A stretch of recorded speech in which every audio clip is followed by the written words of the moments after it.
तो चलते हैं अगले भाग पर। मैं हूं हरी सर और आप देख रहे हैं मेरा YouTube channel maths with Hari sir special Hindi medium के बच्चों के लिए। तो इस सीरीज में हम जो करने जा रहे हैं बच्चों, चतुर्भुजों को समझना, अध्याय 3। जी हाँ, अगले भाग पर देखते हैं क्या कहता है ये अगला भाग, और इसमें से सीख कर दूसरों को सिखाते हैं। अगर वीडियो अच्छी लगे तो बच्चों इस वीडियो को लाइक कीजिए, शेयर कीजिए। ठीक है, चलो चलते हैं अगले भाग पर। बच्चों मेंटल मैथ कक्षा 8 के अगले भाग पर। ठीक है, आइए करना शुरू करते हैं क्वेश्चन नंबर 31, प्रश्न नंबर 31 से। और जैसा कि आप अपनी स्क्रीन पर देख पा रहे हैं, यहाँ पर मैंने पहले से लिख के रखे हुए हैं। ये देखिए प्रश्न नंबर 31। यहाँ पर हमें x का मान निकालना है बच्चों, और x का मान निकालना सबसे आसान है बच्चों। इस फिगर का तो देखो, ये एक बहुभुज हो गई, और यहाँ पर ये सभी क्या है, बाह्य कोण बने हुए हैं, और ये जो साइन होता है ये 90 डिग्री का होता है बच्चों। ठीक है, तो मैंने आपको कई बार बताया है कि बाह्य कोणों का योग 360 डिग्री होता है, चाहे कोई भी बहुभुज हो। तो यहाँ पर आपको करना क्या है, ये 90 जमा 50, ये जितने भी बाह्य कोण हैं इनको आपको सबको जमा करना है और बराबर रख देना है 360 डिग्री के। ठीक है, तो बाह्य कोणों का योग कितना होता है, 360 डिग्री होता है। तो अब यहाँ पर बच्चों इनको जमा कर लीजिए। यहाँ पर x और यहाँ पर 5 है, ये 0 0, तो 5 का 5 आ जाएगा, और दाई अंक पर है 9 और 5 14 और 1 15, 15 का 5 का हासिल 1 1 और 1 2, तो 255 आ गया बच्चों, बराबर 360 डिग्री। ऐसे कर सकते हैं। अब हमें x का मान निकालना है, x का ही मान निकालना है आपको। तो बराबर 360 और 255 इधर जमा का, इधर आकर ये घटा का हो गया। ठीक है, इस तरीके से तो x का मान निकाल लीजिए। अब x का मान आ गया, ये आपका उत्तर रहेगा। तो 10 में से 5 गए 5, यहाँ पे रह गया 5, 5 में से 5 गए 0, और 3 में से 2 गया 1, तो 105 डिग्री आ गया बच्चों। बड़े अंक के सामने कोई साइन नहीं, कोई साइन मत लगाओ, तो x का मान निकल गया। ठीक है, इस तरीके से आपको ये क्वेश्चन कर लेना है, बहुत ही इंपॉर्टेंट है। आप इसे करें और मेंटल मैथ क्विज में पार्टिसिपेट करें तो भी आपके लिए इजी रहेगा। और अगर आप कर रहे हैं बच्चों एग्जाम की तैयारी, तो उसमें भी ये काफी महत्वपूर्ण प्रश्न है। ठीक है, आइए देखो अगला प्रश्न। ABCD एक समांतर चतुर्भुज है, ये एक समांतर चतुर्भुज है। एक्स वाई जेड का मान निकालना है। ठीक है, एक्स वाई जेड का, ये एक्स रहा, वाई और जेड का मान निकालना है।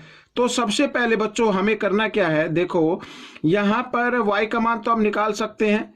देख, समांतर चतुर्भुज की सम्मुख भुजाएं क्या होती हैं, ये देख जो मैं पेन फेर रहा हूं, ये क्या होती है, समांतर होती है। और ये एक हो गई तिर्यक रेखा, तो कोण y और ये, ठीक है, 45 डिग्री। तो ये क्या हो गए, एकांतर कोण हो गया। एकांतर कोण क्या होते हैं, बराबर होते, तो y का मान निकल जाएगा। तो फिर x का भी निकालना है। तो सबसे पहले हम क्या करेंगे, यहाँ पर ना ये कोण निकाल लो पहले आप। तो इसको मैं 1 मान लेता हूं बच्चों यहाँ पर। ठीक है, और ये रेखा आपको पता ही है 180 डिग्री पे होती है, कोई भी रेखा 180 डिग्री पे होती है। तो कहने का मतलब है कोण 1 और जमा 70 बराबर 180 डिग्री आना चाहिए। ठीक है, इन्हें बोलते हैं रेखीय युग्म। मैं यहाँ पर लिख देता हूं रेखीय युग्म। और एक कोण 1 का मान निकालना है, तो बराबर 180 जमा 70 इधर आकर घटा 70, इस तरीके से घटा दिया तो आ गया 110 डिग्री आ गया बच्चों। तो कोण 1 का मान आ गया। अब मैं आपको बताता हूं, देखो यहाँ पर लिखा है ABCD एक समांतर चतुर्भुज है। समांतर चतुर्भुज के सम्मुख कोण क्या होते हैं, बराबर होते हैं। ठीक है ना, यहाँ पर तो कोण 1 बराबर होगा कोण Z के।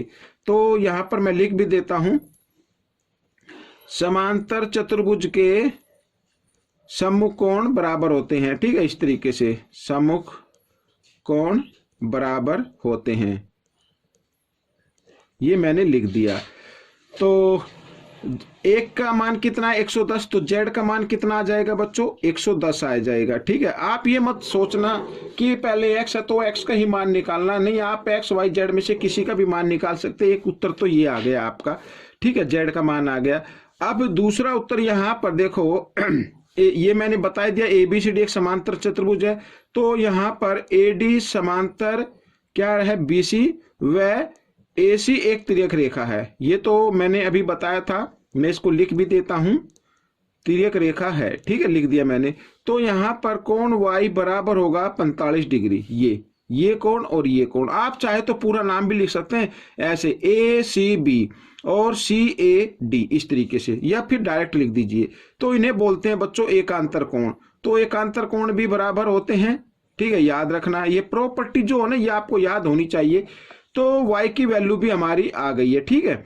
अब हमें निकालना है z की वैल्यू। तो y की वैल्यू आपके सामने आ चुकी है। y की वैल्यू है 45 डिग्री, यहाँ पर लिख देते हैं। और एक कोण एक की जो वैल्यू आई है वो 110 डिग्री आई है। अब यहाँ पर ये देखो त्रिभुज A, ठीक है ना, या फिर आप ऐसे बाह्य कोण से भी निकाल सकते हैं, या त्रिभुज के तीनों कोणों का योग 180 डिग्री होता है उससे भी निकाल सकते हैं, ठीक है। तो यहाँ पर त्रिभुज बन रही है A, B और C, ठीक है ना। ये एक त्रिभुज है। तो त्रिभुज के तीनों कोणों का योग कितना होगा, 180 डिग्री होगा। तो यहाँ पर मैं लिख देता हूँ त्रिभुज ABC में, ठीक है। तो x जमा 110 डिग्री जमा 45 डिग्री बराबर 180 डिग्री। त्रिभुज के तीनों कोणों का योग 180 डिग्री होता है। तो दोनों को जमा करेंगे, 110 और 45 हो गया 155। तो 155 इधर जमा का रहेगा, 180 के इधर लेके आएंगे इसको बराबर के साथ से, तो घटा का हो जाएगा। तो यहाँ पर घटा 155 कर देता हूँ। तो x का मान हमें निकालना है। तो 10 में से 5 गए, 5 घटा दीजिए। अब 7 में से 5 गया 2, तो 25 डिग्री आ गया बच्चों। ये आपका उत्तर निकल गया, ठीक है। अब हमें करना है प्रश्न नंबर 33। यहाँ पर प्रश्न नंबर 33 कर लेते हैं। ABCD एक समांतर चतुर्भुज है, x का मान ज्ञात करना है। यहाँ पर क्या ज्ञात करना है, x का मान, ये वाला मान ज्ञात करना है। अगर हमें ये कोण पता लग जाए तो x का मान हम यहाँ पर इसको O मान लेते हैं। BOC त्रिभुज से हम इसको निकाल सकते हैं। तो सबसे पहले देखो यहाँ पर एक ये समांतर चतुर्भुज है, तो ABC ये एक त्रिभुज ले लो आप। इस समांतर चतुर्भुज से छोड़ो, ABC एक त्रिभुज है, ठीक है। यहाँ पर मैं लिख देता हूँ त्रिभुज ABC में, इस त्रिभुज ABC में। तो यहाँ पर हम देख रहे हैं, इसका पूरा नाम लिख देता हूँ BAC, ठीक है। कोण BAC, जो कोण आपको लिखना वो हमेशा बीच में रखना है। और जमा यहाँ पर कोण, इसको C को लिखना तो AC भी लिख सकते हैं, BCA लिख सकते हैं, ठीक है। तो कोण मैं AC भी लिख लेता हूँ और यहाँ पर कोण B रख लेते हैं, ठीक है, बराबर 180 डिग्री। त्रिभुज के तीनों कोणों का योग कितना होता है, 180 डिग्री होता है। तो BAC यहाँ पर है बच्चों 35 डिग्री और AC भी है बच्चों 45 डिग्री, और हमें B का मान निकाल लेना है। तो इस तरीके से, तो इन दोनों को जमा कर दीजिए। 35 और 45 होते हैं बच्चों 80। तो 80 डिग्री बराबर यहाँ 80 डिग्री जमा कोण B और बराबर 180 डिग्री, ठीक है। तो बच्चों यहाँ पर कोण B का मान आपका आ गया है 180। ये 80 इधर जमा का है, बराबर के साथ से इधर लेके आते हैं तो ये घटा का हो जाएगा, और घटा दिया तो कोण B का मान आ गया 100 डिग्री, ठीक है। 100 डिग्री आ गया अब ये कोण B का मान। तो हमें लेना है बच्चों CBO, ये ऊपर वाला लेना है CBO। तो कोण CBO कैसे आएगा, अब ये CBO कैसे आएगा, अगर हम ABC में से या कोण B में से घटा दे, क्या घटा दें, ABO घटा दे, ठीक है। कोण ABO घटा दे, ये वाला घटा दे, तो CBO का मान आ जाएगा, ठीक है। आइए, तो कोण CBO बराबर B का मान आया 100 डिग्री, घटा AB है बच्चों यहाँ पर 40 डिग्री, ठीक है। तो ये आ गया बच्चों 60 डिग्री। तो ये आ गया आपका कितने का, 60 डिग्री का आ गया।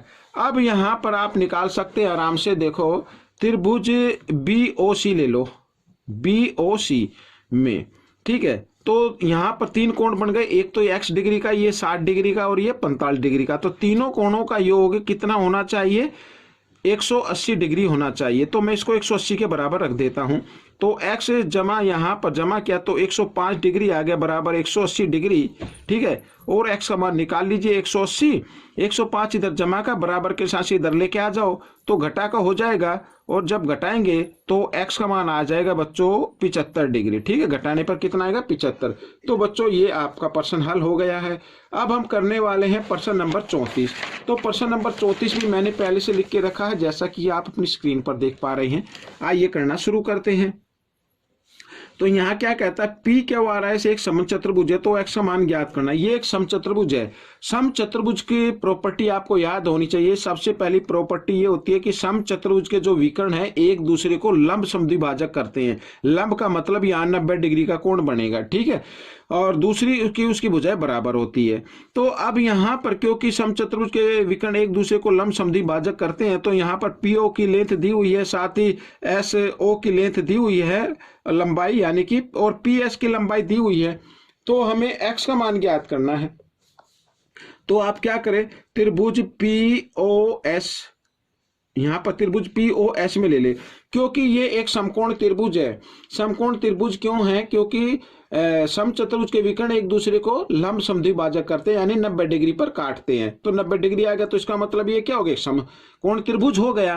तो समकोण त्रिभुज जहाँ पे 90 डिग्री का कोण है, इसके सामने होता है कर्ण, तो कर्ण का वर्ग यानी पी एस का वर्ग, ठीक है, पी एस का वर्ग बराबर होना चाहिए पी ओ के वर्ग के, पी ओ का वर्ग जमा और ओ एस का वर्ग, इस तरीके से, ठीक है, ये बराबर होना चाहिए। तो ये पी एस है बच्चों x जमा 1, तो x जमा 1 का वर्ग यहाँ पर बराबर पी ओ है x, तो जमा ये है x घटा 1, इस तरीके से हम लिख सकते हैं। यहाँ पर वर्ग भी लगा देंगे। तो a जमा b का स्क्वायर का फॉर्मूला आपको लगाना है, इसमें पाइथागोरस थ्योरम का हम यूज कर रहे हैं। तो a जमा b का वर्ग क्या होता है, a का वर्ग जमा b का वर्ग, ठीक है, और या जमा a का वर्ग जमा 2ab, इस तरीके से, और जमा b का वर्ग, इस तरीके से आ जाएगा, बराबर यहाँ पर x की 2 और ये आएगा a घटा b की 2, तो a की 2 घटा 2ab, b तो 1 है, तो 1 है, 1 लिखने की जरूरत नहीं है, और जमा b की 2, इस तरीके से लिख सकते हैं। तो बच्चों देखो ये दोनों बराबर हैं, ये तो कट गया यहाँ पर, और बाकी बचा ये, तो इधर 2x है, इधर ये भी है, ये भी कट जाएगा यहाँ पर, ठीक है। यहाँ पर ये क्या है, जमा 1 और ये भी जमा 1 है, दोनों बराबर है, तो कट गए, काट सकते हैं हम इसको। तो कहने का मतलब ये है कि यहाँ पर x की 2 घटा 2x बचा, उस 2x को जब इधर लेके आते हैं तो ये भी घटा 2x हो जाता है, ठीक है। तो अब ये घटा 2x हो गया, तो हम इसको जमा कर सकते हैं, x की 2 घटा 2x और घटा 2x घटा 4x, ठीक है। और अब इसमें से क्या करेंगे, कॉमन निकाल लीजिए आप, यहाँ पर दोनों में x कॉमन है, तो x और यहाँ पर आ गया x घटा 4, ठीक है, इस तरीके से। और बराबर आप चाहे तो इसको 0 रख सकते हैं। तो एक तो x का मान 0 आ रहा है, तो 0 तो मान हो नहीं सकता, तो दूसरा x घटा 4 है ना, इस 4 को हम इधर ले आते हैं, जमा 4 हो जाता है, तो x का मान कितना आ गया, 4 आ गया बच्चों। तो ये आपका उत्तर बन जाएगा, ठीक है। अब हम करते हैं इस भाग का आखिरी प्रश्न। तो आखिरी प्रश्न क्या कहता है, ए बी सी डी एक आयत है, x का मान ज्ञात करो। तो आयत के विकर्ण बराबर होते हैं। ये क्या है, बी डी, देखो बी डी दी हुई है, ये बी डी और ए सी, ये सी, तो आयत के विकर्ण बराबर होते हैं, तो हमें जो इसका मान दिया हुआ है उनको बराबर रखेंगे, ठीक है। मैं लिख देता हूं पहले, आयत के विकर्ण बराबर होते हैं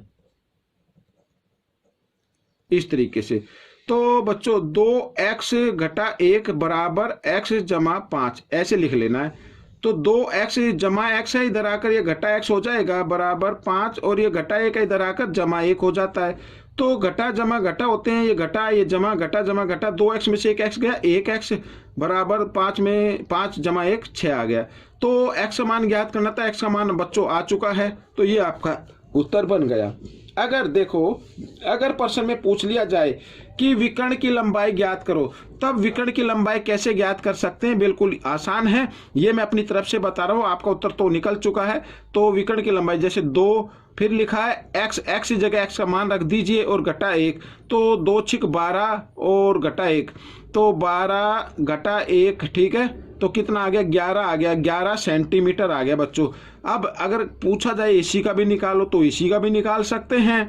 तो x जमा 5 लिखा, तो x का मान कितना है, 6 जमा 5 बराबर 11, तो 11 सेंटीमीटर। इस तरीके से आप विकर्ण की लंबाई भी ज्ञात कर सकते हैं। तो बच्चों ये था एक छोटा सा प्रश्न, आपको कैसा लगा मुझे जरूर बताएं, और इसमें से सीखकर दूसरे बच्चों को जरूर सिखाना। मिलेंगे अगले भाग पर और आखिरी भाग पर, तब तक के लिए आप इसको प्रैक्टिस करते रहिए और दूसरों को सिखाते रहिए।